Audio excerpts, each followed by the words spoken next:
Assalamualaikum warahmatullahi wabarakatuh. Alhamdulillah kita jumpa lagi, yaitu salam Al-Karsaki.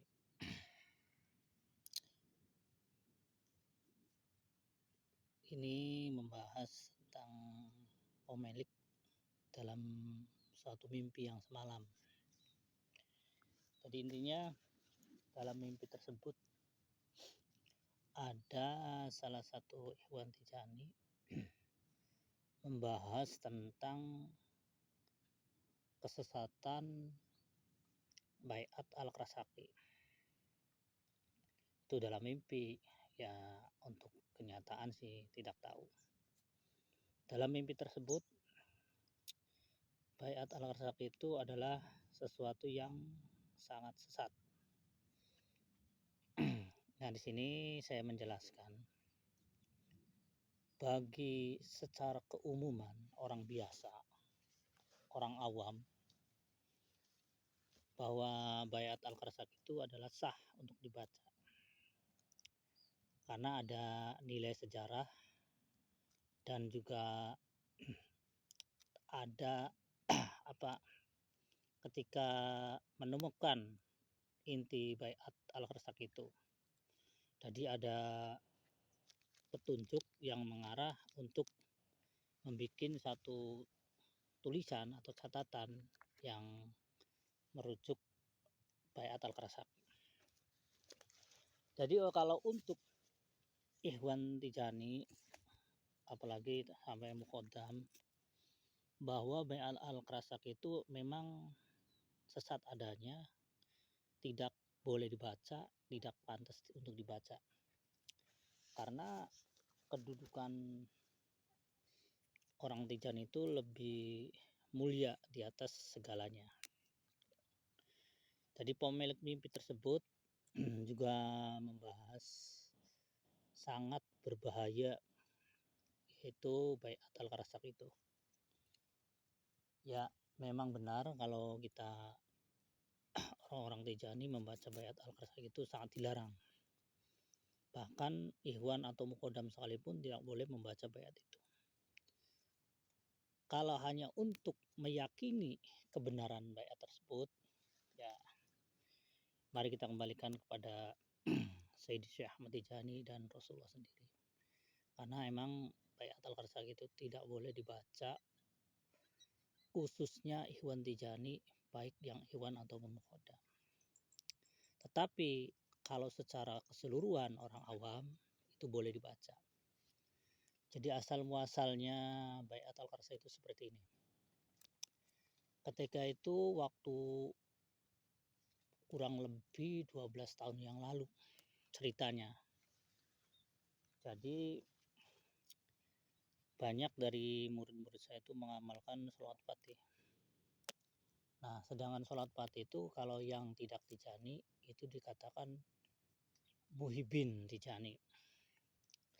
Nah, ternyata karena saking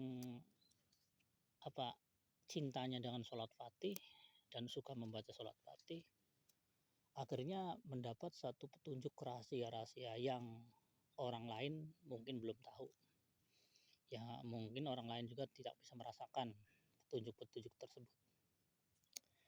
Akhirnya ada 4 santri waktu itu.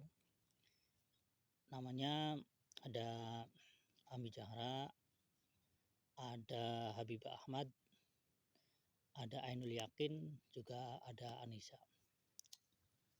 Dari 4 orang tersebut ternyata ada salah satu petunjuk bahwa membaca sholat Fatih yang khususnya bukan Ikhwan Tijani atau yang hanya Muhibin Tijani itu juga harus berijazah secara khusus.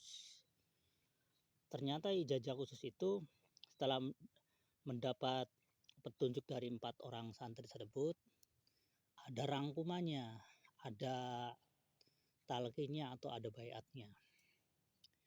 Nah, baiatnya itu seperti apa? Pertama membaca Bismillah, kedua membaca sholat Fatih, dan ketiga harus setia siap setia bila menjadi muridnya Abi Mustafa, karena muridnya Abi Mustafa itu sama saja menjadi muridnya Syekh Ahmad Tijani dan diakui menjadi muridnya Muhammad Rasulullah SAW. Setelah itu baru baca 2 kalimat syahadat. Adapun benar dan tidaknya hal tersebut, ya saya sendiri hanya kalau menolak, menyangkal, takutnya salah. Kalau membenarkan itu juga, kalau bagi Ikhwan Tijani nggak boleh. Artinya membenarkan untuk meyakini itu juga termasuknya nggak boleh, atau apalagi membaca atau seakan-akan ingin mengamalkan sesuai bacaan baiat tersebut, itu nggak boleh, kecuali bagi yang di luar Ikhwan Tijani. Nah terus masih disambung juga mengenai mimpi tersebut. Ternyata dalam mimpi tersebut Ikhwan Tijani mengatakan kalau seandainya kita membenarkan itu adalah satu kesalahan yang besar. Tetapi kalau kita juga menyalahkan, takutnya ini benar. Jadi kenapa dikatakan takutnya benar? Ya saya sendiri juga pernah menyaksikan, artinya orang awam membaca ijazah tersebut atau membaca baiat tersebut, ternyata setelah membaca baiat tersebut, setelah itu membaca sholawat fatih 3 kali, ingin bertemu Rasulullah, ternyata orang tersebut benar didatangi. Ketika setelah baca baiat, baca sholawat fatih 3 kali, berniat ingin ketemu Muhammad Rasulullah SAW, terus katanya orang tersebut langsung didatangi dan langsung diakui bahwa orang tersebut mengatakan bahwa saya ini Muhammad Rasulullah SAW, bahwa si Fulan, iya benar muridnya saya Muhammad Rasulullah SAW. Tuh. Jadi intinya baiat al-Qarasaq ini benar ada tidaknya itu tergantung kita meyakini saja. Mari kita pasrahkan kepada Sayyidi Syekh, karena ini juga jadi formulir. Yang penting tidak menimbulkan fitnah. Kalau benar ada orang yang ingin baiat tersebut yang bukan Ikhwan Tijani membaca baiat, tinggal buktikan sendiri setelah baca baiat tersebut benar tidak bisa ketemu Rasulullah secara langsung, diakui muridnya Rasulullah secara langsung. Tapi bagi Ikhwan Tijani, kalau seandainya membaca itu, satu, emang dilarang alias tidak boleh, dan juga nggak bakal bisa ya. Yang perlu dicoba itu untuk dibuktikan orang yang bukan Ikhwan Tijani ya, membaca seperti itu, silahkan buktikan benar apa tidak, karena saya sendiri memang belum tahu kebenarannya. Kalau seandainya saya menyangkal, ya takutnya itu emang benar, karena Rasulullah itu tidak bisa disamarkan oleh jin. Kalau seandainya ada makhluk secara goib mendatangi kita menyebut dirinya Muhammad Rasulullah SAW, ya kita wajib mempercayai bahwa itu adalah Muhammad Rasulullah. Kalau kita menyangkal, takutnya kita malah ingkar terhadap Rasulullah tersebut. Jadi dalam mimpi tersebut, kembali kita bicara masalah mimpi, emang suatu formulik, satu ya kalau menurut saya yang nggak usah dibahas berlebihan lah. Kalau kita membahas juga buat apa, toh kalau tidak merugikan kita. Artinya kalau seandainya banyak orang yang mau berijazah tentang sholawat al-Qarasaq atau baiat al-Qarasaq, ya boleh-boleh saja, masa kita melarangnya. Adapun seandainya itu dia benar atau tidaknya bisa ketemu Rasulullah, itu hak dia sebagai orang yang punya keinginan untuk ijazah. Kalau seandainya dia bohong, ya tentu dia sendiri yang akan dapat akibatnya. Karena apa? Orang yang mengaku dirinya bertemu Rasulullah, baik yohdoh nyata ataupun mimpi, itu bisa ditanyakan langsung kepada Rasulullah sendiri, benar atau tidaknya orang tersebut. Jadi untuk bertemu dengan Rasulullah tidak bisa dibohongi. Misalnya orang awam, bisa ketemu Rasulullah karena Rasulullah itu suka, bisa bertemu dalam mimpi atau bisa bertemu dalam yaqdah, yaitu haknya Rasulullah, bukan haknya kita.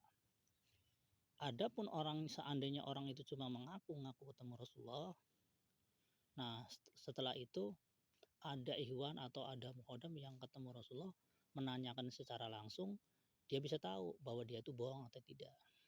Karena untuk bertemu Rasulullah itu bisa dibuktikan dengan ketemu Rasulullah langsung. Nah, demikian sekilas, karena mimpi itu kalau seandainya saya tidak menceritakan rasanya kurang enak, kurang pas. Jadi mungkin ada murid-murid Al-Qarasaki ingin bertanya, ya bisa saya jelaskan. Kalau seandainya ada Ikhwan Tijani ingin berdebat, ya mungkin saya tidak melayani karena bukan kapasitas saya. Karena memang Baiat Al-Qarasaki itu tidak pantas dibaca oleh orang Tijani dan tidak berhak dibaca, apalagi mengamalkan amalan yang dijelaskan di Al-Qarasaki. Itu demikian saja dari saya. Assalamualaikum warahmatullahi wabarakatuh.